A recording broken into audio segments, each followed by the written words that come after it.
नमस्कार दोस्तों, आज का हमारा टॉपिक है विटामिन डी, इम्यूनिटी और कोविड-19। दोस्तों, विटामिन डी एक बहुत ही इम्पॉर्टेंट विटामिन है। मैं आपसे पहले कुछ सवाल पूछूंगी। क्या आप बहुत जल्दी बीमार पड़ जाते हैं? क्या आपको बहुत जल्दी थकान हो जाती है? क्या आपको आपकी हड्डियों में दर्द होता है या बैक पेन होता है, पीठ में दर्द होता है? क्या आपको चोट लगने के बाद जल्दी चोट ठीक नहीं होती है? क्या आपका हेयर लॉस होता है? क्या आपकी मांसपेशियों में दर्द होता है? क्या आपको डिप्रेशन है या थोड़ा आप डिप्रेस्ड फील करते हैं? हो सकता है माय डियर फ्रेंड्स, आपको विटामिन डी डेफिशिएंसी हो। आपको ये जान के ताज्जुब होगा कि हमारी इंडियन पॉपुलेशन 70 से 90% हमारी पॉपुलेशन को विटामिन डी डेफिशिएंसी है। ये बहुत ज़्यादा है मेरे दोस्तों, ये बहुत ज़्यादा है। 90% हम सारे विटामिन डी डेफिशिएंट हैं।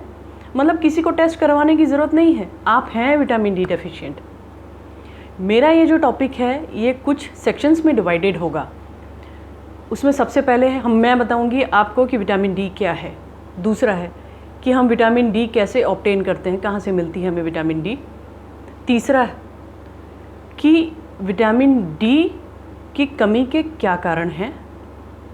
चौथा, फंक्शन क्या है विटामिन डी का हमारी बॉडी में। पांचवा, अगर विटामिन डी का लेवल कम हो जाता है तो क्या हो सकता है। छठवां, अगर विटामिन डी की कमी हो गई तो बच्चों में, बड़ों में क्या चीज़ें देखी जा सकती हैं। उसके बाद जो है हम ये भी डिस्कस करेंगे कि उसका अगर लेवल ज़्यादा हो जाए, टॉक्सिसिटी अगर होगी तो क्या दिखेगा। और फिर फाइनली कौन से ऐसे पर्टिकुलर विशेष रिस्क फैक्टर ग्रुप हैं, जैसे कि एल्डरली यानी बुज़ुर्ग लोग और वुमेन जिनका मेनोपॉज हो जाता है उसके बाद। तो शुरू करते हुए दोस्तों, बहुत ज़्यादा इस टॉपिक में बहुत सारी चीज़ें हैं, इसलिए मैं थोड़ा जल्दी बताने की कोशिश करूँगी और आप इसको जो है समझने की कोशिश करिएगा। अगर आपको फिर कोई डाउट लगेगा तो प्लीज़ पूछिएगा। तो विटामिन डी क्या है? विटामिन डी एक फ़ैट सॉल्युबल विटामिन है। विटामिन दो तरह की होती हैं, वाटर सॉल्युबल, फ़ैट सॉल्युबल। पानी में घुलने वाली, फ़ैट में घुलने वाली। फ़ैट सॉल्युबल विटामिन 4 होती हैं जो हमारी बॉडी में होती हैं, ए, डी, ई, के। ये सारे vitamin, vitamin A, vitamin D, vitamin E, vitamin के। फ़ैट सॉल्युबल विटामिन होने का मतलब समझते हैं आप? इसका मतलब है कि ये विटामिन हमारी बॉडी में फ़ैट में स्टोर हो सकती है। ये अच्छी बात भी है और ख़राब बात भी है। अच्छी बात इसलिए है क्योंकि स्टोर रहती है, अगर स्टोर रहेगी तो कुछ दिनों तक अगर डेफिशिएंसी भी हो जाएगी तो हमारी बॉडी में वो रहेगी। ख़राब बात ये होती है कि ये अगर इसका ज़्यादा अमाउंट आपने ले लिया तो ये स्टोर हो जाती है और इसकी टॉक्सिसिटी यानी कि बहुत ही ज़्यादा ख़राब सिम्टम्स मिल सकते हैं जो कि ख़तरनाक हो सकता है। तो खैर, ये फ़ैट सॉल्युबल विटामिन है विटामिन डी, जो कि 3 फॉर्म्स में पाई जाती हैं। विटामिन D2, विटामिन D3 और कैल्सीट्रियोल। D2 विटामिन हमें प्लांट सोर्स से मिलती हैं। Plant source of calcium vitamin D2 होता है। D3, विटामिन D3 हमारी बॉडी, कोली कैल्सीफेरॉल, हमारी बॉडी सनलाइट से कन्वर्ट करके विटामिन D3 बनाती है। D2 प्लांट सोर्स होता है जो कि अर्गो कैल्सीफेरॉल होता है। और कैल्सीट्रियोल विटामिन डी का एक्टिव फॉर्म होता है, कैल्सीट्रियोल। फाइनली हमारी बॉडी में वो कन्वर्ट होती है और फिर उसका यूज़ होता है। तो दोस्तों, हम विटामिन डी कैसे ऑब्टेन करते हैं? डाइट से तो करते ही हैं, इसके अलावा जो है मेन क्या है सोर्स? सनलाइट है। यूवीबी किरणें जो हमारी पड़ती हैं हमारे स्किन पे, तो स्किन में जो है vitamin D, cholecalciferol, vitamin D3 बनता है। ये विटामिन D3 लीवर तक जाता है और लीवर में ये कैल्सीडियोल बनाता है। ये कैल्सीडियोल जो है ये storage form of vitamin D होता है। अगर ये विटामिन डी कैल्सीडियोल अगर अच्छे मात्रा में स्टोर्ड है नॉर्मल, तो ये बहुत अच्छा है। ये हमारी आंत को यानी कि स्मॉल इंटेस्टाइन को सिग्नल भेजता है कि भाई खाना जो हम खा रहे हैं उसमें से विटामिन डी ब्लड में एब्जॉर्ब हो। ये सिग्नल भेजता है कैल्सीडियोल, अगर नॉर्मल मात्रा में है। अगर इसकी कमी हो जाती है तो यही कैल्सीडियोल सिग्नल भेजता है और जो हमारी बॉडी है वो हड्डियों में से कैल्शियम तोड़ के ब्लड में ले आती, क्योंकि ब्लड में तो कैल्शियम का लेवल बराबर होना चाहिए। अगर वो डाइट में नहीं मिल रहा है तो हड्डी से तोड़ करके वो ब्लड में कैल्शियम को बढ़ाएगा और हड्डियों में कैल्शियम कम करेगा, जिससे हमारी हड्डियाँ जो हैं कमज़ोर हो जाती हैं। तो ये जो कैल्सीट्रियोल है, कैल्सीडियोल से कैल्सीट्रियोल बनता है, स्टोरेज फॉर्म कैल्सीडियोल से कैल्सीट्रियोल कहाँ बनता है? किडनीज़ में बनता है, लिम्फ नोड्स में बनता है, हमारी जो फेफड़ों की एल्वियोलाई होती है, एल्वियोलर मैक्रोफेजेस, इसमें ये जो है एक्टिव फॉर्म बनता है। इन सारी जगहों पे विटामिन डी के रिसेप्टर्स होते हैं जो कि विटामिन डी को एक्टिव फॉर्म में कन्वर्ट करते हैं और फिर इनका इस्तेमाल कर सकती है बॉडी। तो इसके बाद जो है विटामिन डी जो है हम ऐसे ऑब्टेन करते हैं, और क्या क्या कारण है क्यों कमी हो जाती है? कमी हो जाती है, सबसे पहली बात अगर आप डाइट में कम विटामिन डी लिए, दूसरी बात अगर आपका सनलाइट से एक्सपोजर कम है, तीसरी बात अगर आप इक्वेटर यानी कि भूमध्य रेखा से दूर रहते हैं, क्योंकि सूर्य की किरणें इक्वेटर पे अलग तरीके से पड़ती हैं, वहाँ पर ज़्यादा अच्छे तरीके से कन्वर्जन होता है विटामिन डी का। जैसे जैसे दूर होते जाते हैं वैसे वैसे वो कमी मिलती है उसकी। इसके अलावा अगर आप स्मोकर हैं तो विटामिन डी कम होता है उनकी बॉडीज़ में। अगर आप मोटे हैं, ओबीज़ हैं, तो भी विटामिन डी कम होता है। अगर आप ओल्ड एज हैं तो भी विटामिन डी कम होता है। अगर आपकी स्किन डार्क है तो भी विटामिन डी कम होता है। अगर आप एक ऐसी महिला हैं जिसका मीनोपॉज हो चुका है तो भी विटामिन डी कम होता है। अगर आप दिन भर घर में रहते हैं, बाहर नहीं निकलते हैं, या ऐसे कपड़े पहनते हैं जो कि पूरी शरीर को ढके हुए रहती है और आप बिल्कुल सनलाइट से एक्सपोज नहीं होते हैं, तो भी आपको विटामिन डी की लेवल में कमी मिलेगी। ये सारे एक कारण हैं। इसके अलावा जो है विटामिन डी का फंक्शन क्या है, इतना ज़रूरी क्यों है? विटामिन डी बहुत ज़रूरी है क्योंकि ये हमारे बॉडी में कैल्शियम के लेवल को मेंटेन करती है। जैसा कि मैंने बताया, अगर कम होगा तो बोन्स को तोड़ने लगेगी, तो ये अगर विटामिन डी कम होगा तो कैल्शियम की कमी होगी, क्योंकि फिर वो जो है अगर डाइट से नहीं मिल रहा है, हड्डी से तोड़ करके वो जो है ब्लड में ले आएगा मेंटेन करने के लिए। तो ये बहुत ज़्यादा ज़रूरी है कि हमारा जो है विटामिन डी हमको प्रचुर मात्रा में मिलती रहे। इसीलिए जो विटामिन डी कैल्शियम की गोलियां होती हैं अक्सर करके कम्बिनेशन में होती है, उसमें कैल्शियम भी होता है, विटामिन डी भी होती है, ताकि बॉडी में बैलेंस बना रहे। अच्छा, इसके पहले कि मैं भूल जाऊँ, आपको एक ज़रूरी बात बताती हूँ कि हमेशा कैल्शियम की जो गोली है सप्लीमेंट रात में मत लेना चाहिए आप लोगों को, ये दिन के टाइम में लेना चाहिए, क्योंकि कैल्शियम अगर हम रात में लेते हैं तो वो जो है नींद को डिस्टर्ब कर सकता है। कैल्शियम में ये प्रॉपर्टी होती है विटामिन डी में कि वो जो है मेलेटोनिन, जो कि हमारे नींद के लिए ज़रूरी एक हार्मोन केमिकल है, उससे बाइंड कर जाता है तो नींद डिस्टर्ब हो जाती है। तो याद रखिएगा कैल्शियम हमेशा दिन के टाइम में लीजिएगा।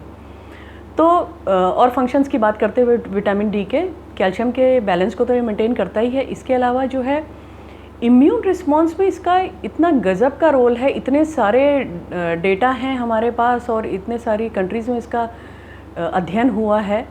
ये क्या करता है कि जो हमारा इम्यून रिस्पॉन्स है, अब मतलब रोग प्रतिरोधक क्षमता, अगर कोई बैक्टीरिया वायरस हमारी बॉडी पे अटैक करता है तो हमारी बॉडी इम्यून रिस्पॉन्स उसके खिलाफ जनरेट करती है। एक तरह से हमारी बॉडी के सैनिक हैं वो। बाहर से इन्वेडर्स आए, बैक्टीरिया वायरस, और हमारी बॉडी अपने सैनिक इम्यून रिस्पॉन्स भेजती है। होता क्या है, कई बार यही होता है, और कोविड-19 में जो केसेस ख़राब हो रहे हैं, जिनको ARDS जो एक्यूट रेस्पिरेटरी डिस्ट्रेस सिंड्रोम हो जा रहा है, वो क्यों हो रहा है? वायरस आया, वायरस उतना ज़्यादा डैमेज नहीं कर रहा है, वो तो जहाँ पर आया अटैक किया वहाँ इन्फ्लेमेशन हो रहा है और सारी चीज़ें हो रही हैं, लेकिन बॉडी के जो इम्यून रिस्पॉन्स हैं, जो सैनिक हैं, सारे जो WBC के जो डेंड्रिटिक सेल्स, मोनोसाइट्स, न्यूट्रोफिल्स, ये सारे जो सेल्स हैं जा करके इतना तगड़ा रिस्पॉन्स कर दे रहे हैं। अब आप ये समझ लीजिए कि कोई लाठी डंडे से लड़ने आया है और उसको हम तोप से उड़ाने चले गए तो कितना डिस्ट्रक्शन होगा। तो बैक्टीरिया वायरस आया, वो इन्फ्लेमेशन कर रहा है, लेकिन हमने जो है इतना तगड़ा रिस्पॉन्स कर दिया कि बिल्कुल विनाश हो गया। उसकी वजह से क्या होता है कि इम्यून रिस्पॉन्स इतना तगड़ा होता है कि बॉडी के इन्फ्लेमेटरी सेल्स वहाँ जा करके इतना ज़्यादा काम कर जाते हैं कि वहाँ पर लोकल फ्लूइड कलेक्शन, एडिमा, सूजन, बहुत कंडीशन इतनी ख़राब हो जाती है कि लंग्स में पानी भर जाता है। फिर वो चीज़ें जो है हार्ट को, किडनी को, लीवर को, सब जगह वो डैमेज करने लगती हैं, अटैक करने लगती है। सब जगह इम्यून सेल्स जहाँ जहाँ होते हैं सब जगह वो अटैक करने लगते हैं और हमारा ही बॉडी जो है शॉक में चली जाती है, फेल कर जाती है। तो इस चीज़ को, इस हाइपर इम्यून रिस्पॉन्स को विटामिन डी अगर अच्छी मात्रा में, नॉर्मल मात्रा में है तो उसको रोकता है। आप सोचिए, मतलब वो आकलन करता है कि हमला कितना भारी है, उसी हिसाब से हम अटैक करेंगे। तो इसलिए ये जो सबसे बड़ा कॉम्प्लिकेशन ARDS का हो रहा है, जो लोग शॉक में चले जा रहे हैं, जो लोग वेंटिलेटर पे चले जा रहे हैं इतने दिन, ये सिर्फ इस वजह से हो रहा है क्योंकि हमारी बॉडी का हाइपर इम्यून रिस्पॉन्स हो रहा है। इसको विटामिन डी का एडिक्वेट लेवल रोकता है प्लीज़। इसलिए फ्रेंड्स, विटामिन डी लीजिए, सब लोग लीजिए विटामिन डी। कितना लेना है मैं आगे बताऊँगी।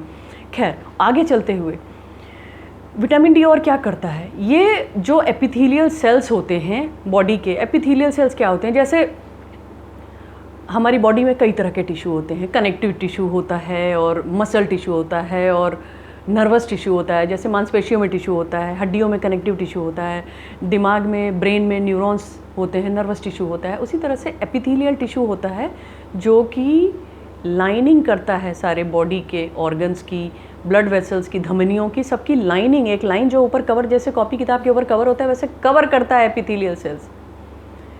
तो इस एपिथेलियल सेल को रीजेनरेट करता है, इसको रेगुलेट करता है विटामिन डी, क्योंकि सबसे पहले जब डिफेंस होता है, अटैक स्किन पे होगा, ऊपर की लेयर पे होगा। स्किन भी एक एपिथेलियल सेल है, ऊपर, सबसे ऊपर लेवल, वो भी एपिथेलियम है। तो अटैक ऊपर होता है, तो वहाँ पर जो इम्यून सेल्स होते हैं उसको भी तो रेगुलेट विटामिन डी ही कर रहा है। इसी तरह से अंदर जब हम सांस लेते हैं, बैक्टीरिया वायरस अंदर जाता है, एल्वियोलाइज में जाता है, वहाँ पर भी जो है एपिथेलियम है, वहाँ पर भी इम्यून सेल्स हैं।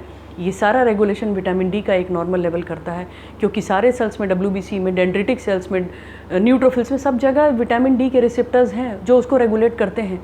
इसलिए बहुत ज़रूरी है विटामिन डी का लेवल नॉर्मल होना। इसलिए प्लीज़ फ्रेंड्स ध्यान रखिएगा, विटामिन डी रोज़ लीजिए, सब लोग लीजिए। और एक फंक्शन है, मैच्योरेशन ऑफ इम्यून सेल्स करता है, यही कि आप उसको रेगुलेट कर रहा है और मैच्योर कर रहा है। मतलब अगर विटामिन डी का लेवल कम है और आपके इम्यून सेल्स मैच्योर नहीं हैं, तो ये तो वही बात हो गई कि तैयार सैनिक नहीं हैं और कोई अटैक कर दिया तो वो कैसे फाइट करेंगे। इसीलिए ज़रूरी है मैच्योरेशन ऑफ इम्यून सेल्स के लिए विटामिन डी। तो ये फंक्शंस हैं दोस्तों। इसके अलावा अगर विटामिन डी का लेवल कम होता है तो बहुत सारी चीज़ें देखी गई हैं। क्या क्या हो सकता है ये तो आप देख ही लिए कि क्या हो सकता है, इम्यून रिएक्शन कैसा हो सकता है, अगर कमज़ोर रहे तो क्या हो सकता है। तो और भी चीज़ें हैं। विटामिन डी अगर कम होता है, लोगों को देखा गया है कि उनको हार्ट की डिजीज़ेज़ के लिए बहुत प्रोन होते हैं। जिनका विटामिन डी लेवल एडिक्वेट होता है उनको 10% चांस है कि हार्ट डिजीज़ेज़ नहीं होंगी, कम होंगी। दूसरा है, कई तरह के कैंसर अगर विटामिन डी का लेवल कम होता है तो हो जाते हैं, जैसे कोलोरेक्टल कैंसर जो कि बहुत कॉमन है। इसलिए विटामिन डी का लेना आवश्यक है। Increase risk of respiratory infection, कोई भी इन्फेक्शन, सांस का इन्फेक्शन स्पेशली देखा गया है कि जिनका विटामिन डी लेवल कम होता है उनको बार बार हो रहा है इन्फेक्शन। बार बार के अलावा अगर हो रहा है तो उसकी सीवियरिटी ज़्यादा है। देखा गया है कि जिन लोगों को कोविड-19 इन्फेक्शन हो रहा है, अगर उनका विटामिन डी लेवल कम है तो उनका कोविड-19 बैड बन जा रहा है, ख़राब हो जा रहा है, वो रेस्पिरेटरी डिस्ट्रेस में चले जा रहे हैं, उनकी बॉडी का इम्यून रिएक्शन बहुत ज़्यादा हो जा रहा है या इतना कम रह रहा है कि वो उससे लड़ नहीं पा रहे हैं। इसलिए वो कॉम्प्लिकेशन हो जा रहा है केसेस में और उनको जो है मौत हो जा रही है। विटामिन डी इतना ज़्यादा काम करता है, तो इसलिए विटामिन डी को प्लीज़ रोज़ लीजिए। मैं बार बार एम्फसाइज कर रही हूँ, सॉरी बार बार रिपीटेटिव होने के लिए, पर ये इतना इंपॉर्टेंट है इसलिए मुझे ये करना पड़ रहा है। इंक्रीज रिस्क ऑफ डायबिटीज़ का जो है चांसेस बढ़ जाती हैं अगर विटामिन डी कम है। टीबी होने की चांसेस बढ़ जाती है। भाई टीबी भी तो रेस्पिरेटरी इन्फेक्शन है। टीबी बैसिलाई भी तो सांस के माध्यम से ही पहले हमारे लंग्स में आता है, वहाँ पर कॉलोनाइज करता है, फिर वो बढ़ता है, फेफड़ों को नुकसान पहुँचाता है। तो आप देखिए विटामिन डी कितना ज़्यादा ज़रूरी है। विटामिन डी से हमें heart diseases, diabetes, cancer, recurrent मतलब बार बार रेस्पिरेटरी इन्फेक्शंस और कुछ क्रॉनिक डिजीज़ेस, ये सब से विटामिन डी अगर एक नॉर्मल लेवल में हो तो वो बचाएगा। उसके अलावा अरे विटामिन डी दिखता कैसा है भाई, बच्चों में भी तो विटामिन डी डेफिशिएंसी हो सकती है। आप देखते होंगे कभी कभी बच्चों को कि छोटे छोटे बच्चे होते हैं, चलते हैं, उनका पैर मुड़ा हुआ होता है, उसको बोलते हैं बो लेग। बो मतलब धनुष की तरह मुड़ा हुआ लेग। तो बच्चों में आप अगर ये देखेंगे तो वो जो है बो लेग होता है, उसको रिकेट्स बोलते हैं। बच्चों में रिकेट्स प्रेजेंटेशन होता है, बो लेग। तो उसको डॉक्टर के पास जाना चाहिए और उसके हिसाब से उसको विटामिन डी का सब्स्टिट्यूट पीडियाट्रिशियन देंगे। बड़ों में क्या होता है, दो चीज़ें होती हैं, ऑस्टियोमलेशिया यानी कि बोन की सॉफ्टनिंग हो जाना, बोन जो है बिल्कुल सॉफ्ट हो जाती है, उसका कड़ापन ख़त्म हो जाता है, और दूसरा होता है ऑस्टियोपोरोसिस, बोन्स कमज़ोर हो जाती हैं। मेरा ऑस्टियोपोरोसिस पे वीडियो है पुराना लास्ट ईयर का, उसको प्लीज़ आप लोग देखिएगा, उससे आपको काफ़ी इन्फॉर्मेशन मिलेगी कि ऑस्टियोपोरोसिस में होता क्या है। तो बच्चों में और बड़ों में ये जो है इस तरह से प्रेजेंट करता है। अच्छा, अब ये जानिए कि विटामिन डी का नॉर्मल लेवल कितना होना चाहिए, क्या लेवल कम है, क्या लेवल डेफिशिएंट है, क्या लेवल नॉर्मल है और क्या लेवल ज़्यादा है, इतना की टॉक्सिसिटी हो जाती है। तो दोस्तों, जो नॉर्मल लेवल होता है वो होता है 20 से ज़्यादा और 50 से कम नैनोग्राम पर ml, ये इसके मेजरमेंट का यूनिट होता है। 20 से 50 के बीच में नॉर्मल है। लेस देन 12, 12 से कम है तो कम है, डेफिशिएंट है, डेफिशिएंसी है, और 12 से 20 है तो इनसफिशिएंसी है, थोड़ी कमी है, पर कमी है। और अगर 100 से ज़्यादा है तो ज़्यादा है, टॉक्सिसिटी हो सकती है। टॉक्सिसिटी में क्या मिलेगा आपको? टॉक्सिसिटी में मिलेगा आपको कन्फ्यूजन, आपको मिलेगा वो सीजर हो सकता है, उसको कार्डियक एरिथमियाज हो सकते हैं, उसको मसल वीकनेस हो सकती है, उसको किडनी स्टोन्स हो सकते हैं, उसको नोजिया वॉमिटिंग यानी उल्टी हो सकता है, कन्फ्यूजन हो सकता है, हेडेक हो सकता है। तो विटामिन डी की टॉक्सिसिटी भी ख़राब है, पर फॉर्चुनेटली विटामिन डी की टॉक्सिसिटी बहुत high doses of vitamin D लेने पर ही होती है। अब हमें कितना विटामिन डी लेना चाहिए? विटामिन डी हमें रोज़ एडल्ट्स को 1000 इंटरनेशनल यूनिट्स से 2000 इंटरनेशनल यूनिट्स लेना चाहिए एवरी डे। इसकी डोजिंग कई तरह से होती है, daily dose, weekly dose, monthly dose, जिसको बोलस डोज बोलते हैं। देखा यह गया है कि जो बोलस डोज में लेते हैं, बोलस डोज में लेना उतना फ़ायदेमंद नहीं है जितना कि हमें एक वीकली डोज और डेली डोज फ़ायदा करता है। हर रोज़ आप 4000 इंटरनेशनल यूनिट तक सेफली विटामिन डी ले सकते हैं, उसका कोई टॉक्सिसिटी नहीं होगी। टॉक्सिसिटी तब होती है जब रोज़ 40,000 इंटरनेशनल यूनिट आप लेने लगें तो, जो कि मतलब बोलस डोज होता है। मत लीजिए, उतना लेने की ज़रूरत ही नहीं है। 1000 से 2000 इंटरनेशनल यूनिट लीजिए, सेफ रहेंगे।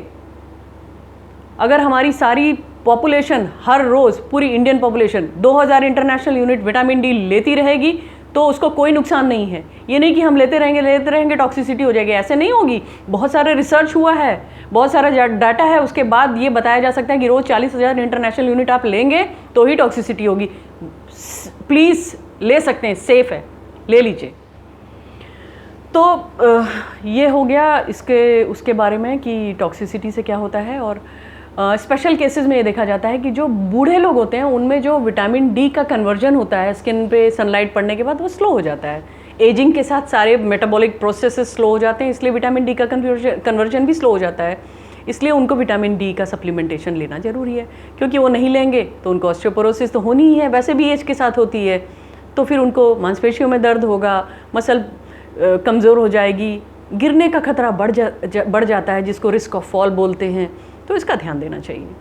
और स्पेशली औरतों को मेनोपॉज होने वाला है, उसके सिम्टम्स आ रहे हैं या मेनोपॉज हो गया है, प्लीज़ आप लोग विटामिन डी, कैल्शियम ज़रूर लीजिए।